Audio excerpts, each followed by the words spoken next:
Thypoch made a successful entry into the market recently with their Sonnar line of f1.4 lenses. Their latest release introduces the Eureka line with this smaller 50mm f2 collapsible lens for the M mount. I was sent a demo copy of this new lens for review, which I predominantly did on 35mm film using my Leica MA. In this video, I'll share my results and thoughts after shooting color negative film, black and white film, slide film, and also some digital shots. I'll focus on the practical and usability aspects, test the shallow depth of field and bokeh rendering, overall performance, value, quality, and even compare it to my other 50mm M-mount lens, the Zeiss Sonnar. Everything will be organized into chapter markers below if you want to find the section you're looking for. This lens was sent to me in exchange for making this video, but it wasn't paid for. I'll share my honest thoughts, pros and cons, and give some personal recommendations at the end of the video. So you can immediately see that this lens is a vintage style design, especially with that uncommon collapsible construction. On the homepage for the lens, the slogan is "Homage to the past." It is in fact a replica of the Taylor Hobson Anastigmat 50mm f2. The Eureka 50 comes in two options, a 120-gram anodized aluminium version to be available first, and a 218-gram brass version coated with silver chrome, which is set to release later this year. The prototype I have here is the brass version, and it looks and feels fantastic.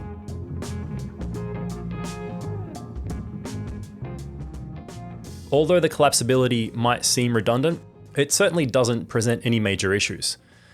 Film shooters might worry about forgetting to extend the lens and taking misfocused shots, but this is very unlikely because the aperture is difficult to access when it's collapsed, and you'd likely notice everything feeling off before shooting.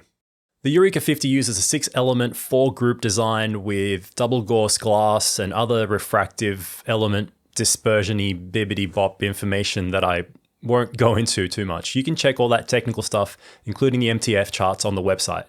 My main concern with a lens like this is how the images look, the quality and feel, the value for money, and other practical aspects. Basically, the internal lens design gives a bit of a vintage look without compromising on modern quality standards. It has a declicked aperture, a focus lever that locks at infinity, and an A36 filter attachment. Luckily, a metal UV filter and hood come included with the lens, which match it perfectly. So let's focus in on image rendering from this lens. Sharpness, contrast, and color are all very respectable, as you can see in these initial shots I made on Kodak Ultramax 400. When opening up the lens aperture, the contrast drops a little, but it's maintained quite well, even at f2. So I wouldn't be afraid to use this lens wide open or at, say, 2.2. However, vignetting will be noticeable. Once you stop down to f2.8, things sharpen up just a tad and the vignette is reduced. This shot of my friend's cat Obi is taken at f2.8, and you can see the excellent center sharpness and overall contrast. In terms of overall detail and resolution though, it's not bad. Fine detail will drop off towards the edges when shooting at wider apertures. You'll need to stop down to about f5.6 to get the most resolving power. On film, this is a non-issue, but if you're shooting digital, then you might notice this lack of detail at wider apertures. And even then, it's mostly at the edge of your frames. Chromatic and spherical aberrations are corrected for, and you can only see minor fringing when stress testing for it wide open. It's worth mentioning that I was only able to test on film and by adapting the lens to my digital Canon R6. You'll likely see better performance on a digital M body or other sensors. The R6 sensor isn't the best pairing for M lenses. Interestingly, Thypoch states that this lens covers the 44 by 33mm format of the Hasselblad CFV 100C to resolve up to 100 megapixels. Anyway, I don't think many people would be using a lens like this for high-grade landscape, copy, or architectural work. 50mm is a great focal length for isolating subjects, so let's look at the out-of-focus rendering. This is where more of that vintage design starts to shine through. The Eureka 50 has 12 aperture blades that give you a circular bokeh around the center, but there's a strong cat-eye effect towards the edges. You'll also notice a significant swirling to the out-of-focus backgrounds, which can stand out and give a unique look to portraits and such. I know some people aren't fans of this swirly look, but I don't mind it in this context. It's not too pronounced to where it dominates the image. It can give portraits more character when combined with that vignette, and I think this lens especially shines on black and white film. The bokeh from this lens also has some onion ring effect and can often look a little busy. Out of focus highlights don't melt away as much as some 50mm lenses, and I'll go into this more when comparing it to the Sonnar later. So I like the out of focus rendering most when shooting the lens at f2 to 2.8 and less so when stopping down to f4 and upwards. This Eureka looks vintage but has modern lens coatings and corrections. Unlike actual vintage lenses that are decades old, you can put the Eureka under more stress while maintaining performance. Even without the hood, I found that ghosting and flaring was well controlled. But if you shoot directly into a strong enough light source, you can expect contrast loss and maybe some flares. So it's worth using the hood to offset that if you want the cleanest results in bright sunlight, for example. Distortion on this lens is minimal, as with most 50s, and I didn't feel a need to apply any correction for distortion in Lightroom. My copy's focus was well calibrated to shoot wide open even on film while using the rangefinder. I was able to bring out some minor focus shift when stress testing for it on digital, but it was minimal, perhaps thanks to the spherical aberration correction. So there's little to worry about when it comes to the lens corrections, and I will have detailed most elements of this in other relevant parts of the video by the time we reach the end.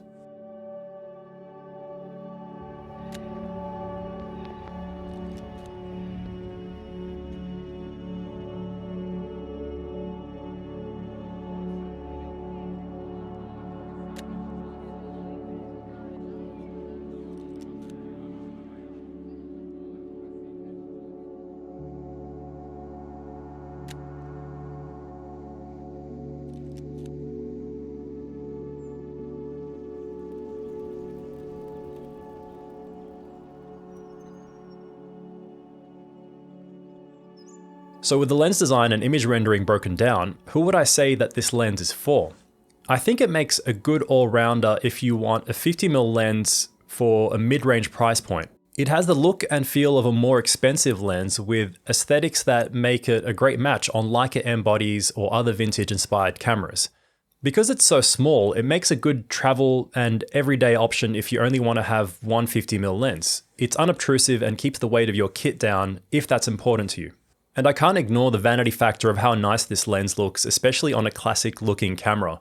At first, I didn't think the chrome would suit a black Leica M, but after mounting it, I changed my mind. Being collapsible doesn't really add all that much, practically speaking, except for the great compactness when packing your camera away. So overall, I just see it as a compact 50mm lens with a respectable max aperture of f2. Maybe you're someone who likes the idea of a Leica Summicron, but can't justify the much higher cost. In this case, you might be perfectly happy with the performance of this little Eureka. And if 50mm is your main focal length, you'll probably find it a nice option for street photography too. Naturally, the focus throw is a little long and slow for some street shooting, but if you shoot 50s that way, focusing shouldn't be an issue. And you can still use this lens to zone or pre-focus if that's how you like to use a 50. But if your main mode of operation is zone focusing and doing faster street photography, I'd say maybe look at something else with a tab and a faster focus throw. To sum up this section, if you want a small, classy looking, well-balanced and corrected lens, yet with some classic characteristics at a good price, this might be for you.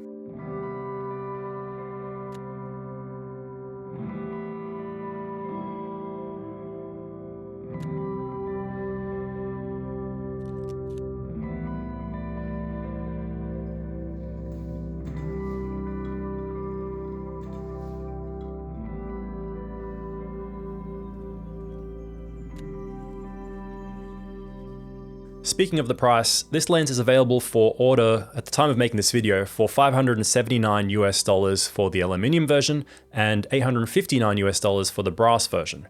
That's a big jump up in price between the two versions, not to mention the weight difference, with the brass version weighing almost double. But outside of the way it looks and feels in hand, performance will be the same between the two. Durability and wear might be another story, but I can't really speak to that. So you can decide whether the brass construction is worth the extra cost to you. Judging by the base version price, I think it makes a great value option in the world of 50mm primes. We've touched on quality earlier in the video, but I'll give my summary here based on the brass version that I have. It looks and feels physically as great as Leica lenses that I've used in the past. It doesn't seem like they cut any corners with these lenses, from the engravings to all the other fine details. The added weight of the brass version feels nice, and it has a classy finish that would likely age more beautifully than the anodized aluminium version. Again, I don't know if it's worth the extra price for most users, but if you plan to keep the lens for a long time, it's worth considering. I like that they didn't skimp on the included filter and hood either, unlike some other lens brands. So as you may know, my long-time main 50mm lens is the Zeiss Sonnar ZM 1.5 for the Leica, which I'd also consider a character lens that doesn't prioritize ultimate detail. The obvious difference between those two are the extra stop of light gathering on the Zeiss, but also the additional weight, bulk, and price. When shooting both lenses at f2, you can really see that swirly bokeh effect of the Eureka in comparison. You can also see in these comparisons how the bokeh is busier and more defined on the Eureka. On the Zeiss, it kind of just melts away and looks rounder and less busy. In terms of detail and contrast at f2, the Eureka seems to edge out the Zeiss ever so slightly, despite the disadvantage of being wide open next to the Zeiss's one stop down. Between the two, I think the Zeiss has a more pleasing look, especially when it comes to the separation of foreground and background elements, but this is quite subjective and might also depend on the shot. They each just have their own unique look, and neither outperforms the other by much, clinically speaking. Even chromatic aberration was quite comparable in my tests, with the Thypoch actually showing a slight advantage when both were shot at f2. Also, the Zeiss is known for having a significant focus shift issue at the wider apertures, something to consider for rangefinder users. As mentioned earlier, I was able to bring out a subtle shift on the Eureka too when stress testing it, but it wasn't as bad as the Zeiss. In real-world usage, the Eureka would be more accurate for rangefinder usage, with the focus shift being pretty insignificant. Now I'll share more samples while I talk about how they were made and the film used. The black and white rolls were Fujifilm Acros 2 pushed to 200 and Ilford Pan F50 shot at box speed. I developed both of these rolls myself in Kodak HC110 Developer. They were digitized using my usual methods demonstrated in past videos using my Canon 5D Mark IV. Conversions were done in the previous versions of Negative Lab Pro, as I still haven't upgraded to version 3. These are both fine films with low grain, and I feel like they suit a lens like the Eureka. Now onto the color film shots. These were on Kodak Ultramax, Kodak Ektachrome, and Harman Phoenix. All three were developed and scanned courtesy of Irahas Photo Lab here in Melbourne, on their Noritsu scanners. The Ultramax was shot at ISO 320. Now, as for the Kodak Ektachrome, it was shot at around ISO 250 and pushed one stop by Irahas. This was a bit of a mishap as I started shooting the roll thinking that I had loaded the Fujifilm Acros in my camera, which I intended to push a stop or so as I often do. I wasn't even using a meter and was shooting with black and white in mind. Towards the end of the roll, I realized my mistake after seeing the actual roll of Acros still in my bag. Nevertheless, E100 pushes quite well, as I've shown in a previous video here on the channel. And I still had enough usable shots on that roll. I also find that slide film scans beautifully on Noritsu scanners. For the Harman Phoenix, I exposed the roll at 125. This was my first time shooting this new and experimental film, but after seeing all the launch reviews, I gathered from that information that it's best to actually overexpose this film at about 100 or 125. And either get Noritsu scans or digitize yourself at home using NLP. I'd keep the grainy and experimental nature of Phoenix in mind though when assessing the samples from the Eureka. But I'm glad that Irahas was able to help me out with these rolls and push that roll of E100. Overall, I tried to shoot a variety of film types to give you the best idea of what to expect from this lens. As for the digital samples, they were made by adapting the lens to my Canon R6. Keep in mind that the R6 sensor might not be the best pairing when it comes to Leica M-mount lenses because of a phenomenon to do with the sensor stack. But this barely affects 50s and is only a potential issue in the far corners of the frame. I made subtle adjustments to some shots in Lightroom, but mostly left them untouched to give you an idea of the actual results.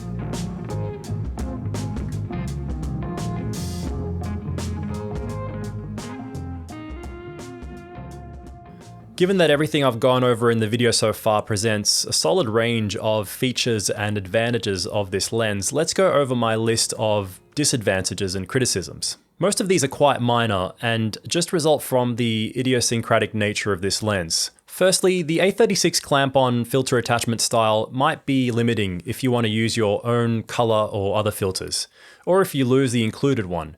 They're out there, but they're just a bit harder to find. It's also easier to accidentally loosen or detach the hood or filter if you're not careful. Although the clamp-on ones look great and suit the recreation that this lens is, I prefer the more common screw-type filters. Next up is the focusing lever and infinity lock, something that might be slightly annoying to some users who prefer a tab. And the same can be said about the declicked aperture ring. Lastly, I think that the busy or swirly bokeh might be undesired by some users. Again, most of these are intrinsic to this particular lens type, and you probably wouldn't be watching this video if you weren't at least curious about this design. But for some users, one of these aspects might be a deal breaker. After having this couple of weeks with the Thypoch Eureka 50, I think it was one of the most fun and interesting lenses that I've tried in a long time. It's a testament to how the lens can be the most important factor in the user experience, and of course, in the resulting images. Thypoch was able to make a tribute to an era which is the reason why many of us are here right now, shooting film, exploring legacy and M cameras, old lenses, and nerding out on these YouTube videos. I think that they have accomplished that mission successfully with the Eureka. Whether you shoot film or are just inspired by the legacy that this homage represents, something like this sits in a unique place in the market where there are plenty of options when it comes to choosing a 50mm lens. It's a respectable performer, on par with much more expensive options. And compared to buying a clean and functional copy of the vintage alternatives, the Eureka becomes a lot more attractive.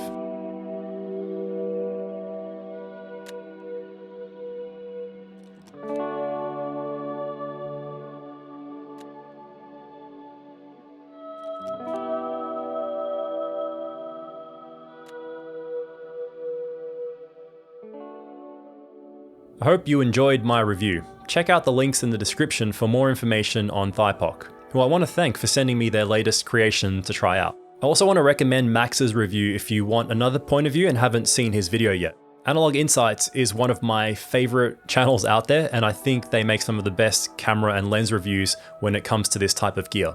So thanks for watching, and I'll see you next time.